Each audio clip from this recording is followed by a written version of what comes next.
Mapagpalang araw po mga kakalingap at sa mga ka-viewers ko. Isa nga sa K-Boys ang napag-atasan na i-update sila Carla ngunit hindi nila ito naabutan sa bahay nila.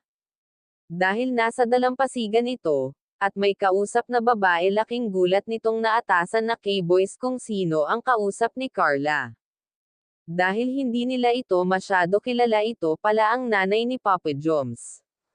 Ang tanong ano kaya ang pinag-usapan nila, yan po ang pag-uusapan natin sa video na ito ngayon mga kakalingap. At bago po tayo magsimula sa video na ito ay gusto ko lamang shoutout ang minamahal na mga viewers at sulad supporters. Dahil nga sa pagsisikap ni Carla para sa kanyang mahal na pamilya ay marami itong pinasok na kung ano-anong trabaho makatulong lamang sa mga magulang. At isa nga dito ang pagtitinde ng puto habang nag-aaral.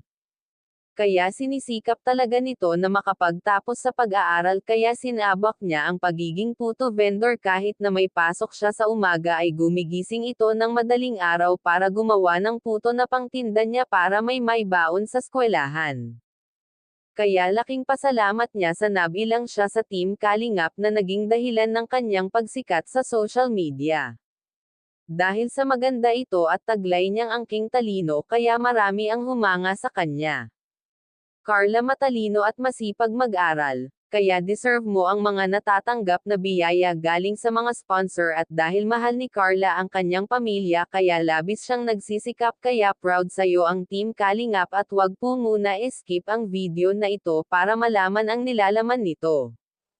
Carla talagang persigido si Kuya Rab at nakasuporta sa inyo na makapagtapos ng inyong pag-aaral para maiahon nyo sa kahirapan ang mga magulang.